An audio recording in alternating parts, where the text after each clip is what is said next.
Hi, in this video I would like to show you how to restore files after crash in Inkscape. Sometimes it happens that your PC shuts down unexpectedly or you lose power. Then you must know this method because it is really important to recover your files. Okay, so first you need to do is go to the left upper corner and click in Edit. After that you will see here more settings. We need to go to Preferences settings, so I open it. Okay, so you will see this window, it will be displayed here, and after that you need to go to Input Settings, and here you have something like autosave. You need to open it.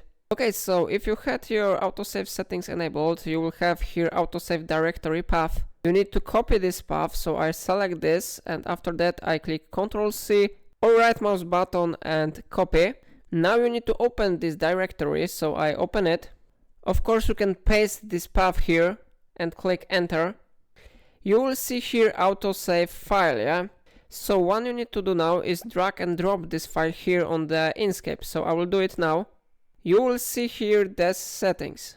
I recommend you to set it on default and then click OK. After that you will see that your file has been successfully loaded here. And it was simple method to recover files in Inkscape.